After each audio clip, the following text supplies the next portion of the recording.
सूत्रबद्ध बहुत कम शब्द में बहुत ज्ञान बताती है। तो उसको हम मणिकांचन संयोग कह सकते हैं कि एक मणि में एक कांचन में एक मणि का संयोग हो गया है। तो ये जो संस्कृत ग्रामर उर्दू लोगों के लिए जो उर्दू भाषिक लोग हैं उनके लिए जो उन्होंने अवेलेबल करके दिए, तो सबसे पहले मैं उनको एक मुबारकबाद पेश करता हूँ। ये बहुत कठिन काम है, क्योंकि कौन सा भी काम होता है ना, तो उसके लिए उसका हेतु देखा जाता है।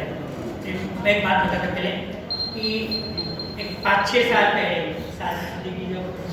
साहब जब मुझे पहली बार मिलने के लिए आए ना, तो उन्होंने मुझे ऐसा कहा कि मुझे संस्कृत पढ़ना है।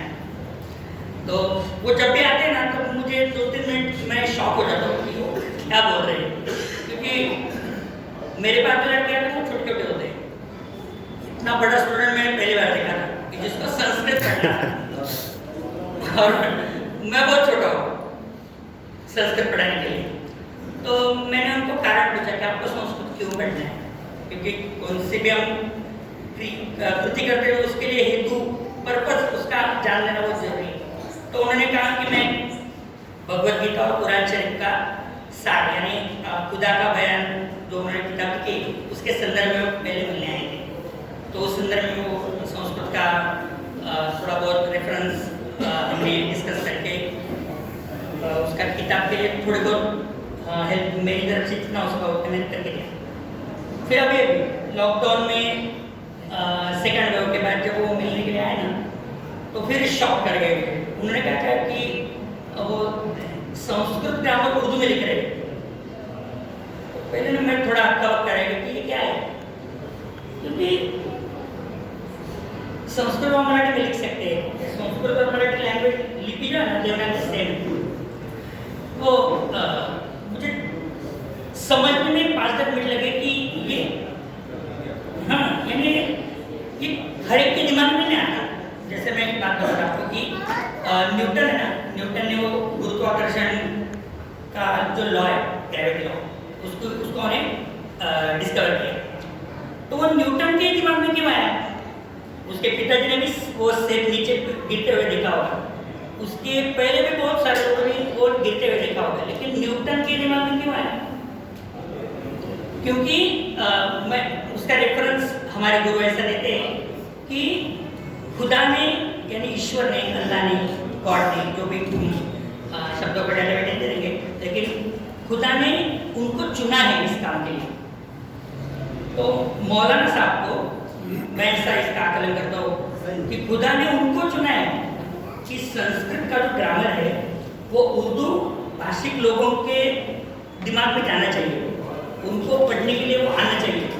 इसलिए जो खुदा ने उनको चुना है ना, तो वो ईश्वर प्रेषित है, क्योंकि हर एक के दिमाग में नहीं आता। इसलिए फिर से मैं उनका एक हार्दिक अभिनंदन इस किताब के अनावरण कहता हूँ। और भी थोड़ा उसका चिंतन किया ना, तो बाद में पता चला ये मणिकांचन संयोग नहीं है, ये त्रिवेणी संयोग है। क्योंकि आज मराठी भाषा दिन उसके उपलक्ष्य में संस्कृत और उर्दू वैसे 3 लैंग्वेज को एक ही दिन में हम पब्लिश कर रहे हैं। तो ये मेरे ख्याल से त्रिवेणी संगम भी। अभी मैं आपसे एक गुजारिश कर रहा हूँ, थोड़ा मराठी में बात कर रहा हूँ, क्योंकि संस्कृत के बारे में जो मुझे कहना है ना, मुझे ऐसा लगता है कि मराठी में अच्छी तरह से आपके सामने रख सकूँगा। ये जो संस्कृत भाषा है ना, संस्कृत में एक वाक्य आता है कि संस्कृत भाषा भारतवर्षस्य समृद्धा भाषा। संस्कृत भाषा आहे ना, ती भारत देशाची सगळ्यात मोठी समृद्ध भाषा आहे। त्याचं एकमेव कारण, एका शब्दाला सगळ्यात जास्त प्रतिशब्द फक्त संस्कृत भाषेमध्ये। आणि संस्कृत भाषेच्या बाबतीत सुभाषितकार असं म्हणतात की तावदेशा देवभाषा देवीस शास्त्रती कुंतले यावच्च वंश साऱ्याणाम तावदेशा भुवंडुवा। त्याचा साधा अर्थ असा आहे की जोपर्यंत या जगात चंद्र, तारे, पृथ्वी म्हणजे आपल्यासारखे लोक आहेत, आर्य लोक जोपर्यंत या जगामध्ये आहेत, श्रेष्ठ लोक जोपर्यंत जगामध्ये आहेत, तोपर्यंत या भाषेला मरण नाही। त्यामुळे लोक किती शिकतात, किती प्रमाणात शिकतात, त्यापेक्षा ते कसं शिकतात आणि ती भाषा दुर्वांध्रुवा म्हणजे दीर्घकाळ टिकणारी आहे। मौलाना साहब त्यातले देवाने निवडलेला एक व्यक्ती आहे की जो संस्कृत भाषेला उर्दू लोकांपर्यंत पोहोचण्याचं काम करतोय. कारण संस्कृत भाषा ना तसं पाहिलं ना महासागर आहे शब्दांचा. आपण जर साधं इंग्लिशच्या तुलनेत कंपॅरिझन करायला गेलं ना तर इंग्लिशमध्ये एका क्रियापदाचे जास्तीत जास्त 4 रूप असतात. त्याला इंग्लिशमध्ये ना आपण V1, V2, V3, V4 शालेय भाषेमध्ये main verb, past tense, past participle, present participle. For example to go, went, gone, going. 4 क्रियापद सोडून 5वं क्रियापद गोचं नाही आहे इंग्लिशमध्ये. मराठीत पण नाही, हिंदीत पण नाही. तुलनेमध्ये सांगतो, आता या गोराला आपण संस्कृतमध्ये कन्वर्ट केलं तर त्याला आपण गमगच्छ असं राहतो म्हणतात. त्याचा पहिला जर लकार केला टेन्स तर त्याचे नुसते एका टेन्समध्ये 9 रूप आहे.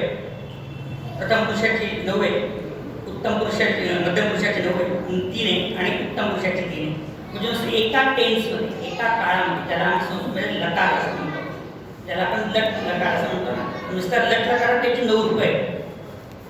नंतर भूतकाळात पण त्याची 9 रूप आहे. आज्ञार्थ आता जर पाहिलं कमांडिंग वर त्याला आपण गेट आउट, कम इन, हे आज्ञार्थाचे रूप आहे. कुठल्याही भाषेमध्ये कुठल्या क्रियापदाचं स्वरूप नाही. संस्कृतमध्ये त्याला स्पेशल प्रत्यय आहे, त्यामुळे त्याचं काळ तसा तो अर्थ आहे, पण त्याला क्रियापदाचं स्वरूप दिलेलं आहे. त्याला आपण लोट लकार म्हणतो. त्यानंतर विधिलिंग लकार आहे, नंतर लोट लकार आहे. तर नॉर्मली सगळ्या भाषांमध्ये आपण 3 टेन्स मानतो, म्हणजे भूत, भविष्य, वर्तमान, present tense, past tense, future tense. संस्कृतमध्ये 2 टेन्स आहेत, अर्थ आहे त्याला टेन्सचं स्वरूप आहे. म्हणजे नुसतं आपण साधं गणित केलं ना तर एका क्रियापदाची एका काळामध्ये 9 रूप असे बेसिक 5 काय 5 नंबर झाले 45. म्हणजे एका धातूचे 45 रूप आहे. त्या धातूंना 2 पदामध्ये विभाजित केलं. एक परस्मैपद पण असतं. संस्कृतच्या बाबतीत किती सांगण्याचा प्रयत्न करतोय मी, समृद्धता सांगतोय की त्याचं उभयपद केलं ना तर ते 90 होऊन जातं आहे. आणि हे जे मी सांगितलं ना हे फक्त ऍक्टिव्ह व्हॉइस पुरती मर्यादित आहे, कर्तरी वाक्यासाठी मर्यादित आहे. कर्मणी मध्ये केलं ना डायरेक्ट 90 गुणिले 2 रूप काढून एका क्रियापदाची उभय परिमाण 180 रूप तयार होतात एका धातूपासून. बरं, आता हे सगळं जरी पसारा हा अजून पसारा वाढत जातो पुढे, पण हा जरी संस्कृतचा पसारा असला ना तरी पाणिनीचं आणि संस्कृतचे व्याकरण काय पाणिनी त्यांनी तिथं सूत्रबद्ध रचून ठेवलेलं आहे, त्याचं टेन्शन येत नाही. 180 एक नॉर्मल 10वी शिकणाऱ्या विद्यार्थ्याला एका क्रियापदाची 90 रूप समजा येतात. तर ती 90 रूप यूज करण्यासाठी एक विशिष्ट पॅटर्न पाणिनीच्या व्याकरणकाराने बनवून ठेवलेला आहे. त्यामुळे त्याचं ओझंही वाटतं. म्हणून मग संस्कृतचा अभ्यास का करायचा किंवा वेदांचा अभ्यास काय करायचा तर ऋषीमुनी असं सांगतात, निष्कारणेन षडांगो वेदाध्ययना नियश्च. कुठलाही भाषेचा अभ्यास, कुठल्याही विषयाचा अभ्यास हा कुठलाही हेतू न ठेवता करायचा असतो. म्हणजे काय तर हेतू पवित्र असला पाहिजे. म्हणजे मी एक उदाहरण देतो की समजा आपल्याला पण विचारलं माझं तुला आईवर प्रेम का आहे तर काय कारण तर आईवर प्रेम आहे हे तर आपण खूप पानभर वाक्यात सांगू शकतो ना, एका शब्दात समजा आईवर प्रेम नाही आपलं. पण माझं आईवर प्रेम का आहे 2 मिनिटं स्तब्ध होऊन जाईल व्यक्ती. जर प्रेम असेल ना तर ते व्यक्त नाही करता येणार. मी पण तेच सांगतो की जेव्हा त्यांच्या मनात पहिल्यांदा विचारायला असेल ना तो ईशप्रेषित होता. म्हणून मी पुन्हा एकदा त्यांचं अभिनंदन करतो. तुमच्या जास्त वेळ घेत नाही, पण संस्कृत भाषेचं उर्दूमध्ये कन्वर्ट करणं हे एक शिवधनुष्य पेलण्यासारखं आहे. त्याच्यात थोड्या त्रुटी असू शकतात, पण ती एक सुरुवात आहे. म्हणजे fear of God is the beginning of wisdom म्हणतात. म्हणजे भक्ती सुरुवात भीतीपासून होते. चुका असतील ठीक आहे, चुका पण माणूस मात्र चुकीच पाहतो, चुका होतात. चुका एडिशनमध्ये होऊन जाते. एखादा पाय बी मोठा करून गेला असेल ना, अलंत वर्ण असेल, स्वर असेल, आपल्या मुलांनी पण सूत्र म्हटले. त्यांच्या आवाजात जो निरागसपणा आहे ना तो देवाला आवडतो. त्यामुळे तो निरागसताची ना लिहिण्याची त्याला खरोखर मी आमच्यातर्फे, आमच्या गुरुकुलतर्फे आणि आमच्या पूर्ण परिवाराकडे त्यांना हार्दिक अभिनंदन करतो आणि त्यांची अशीच उत्तरोत्तर प्रगती होत जाऊ अशी देवाकडे शुभकामना करतो.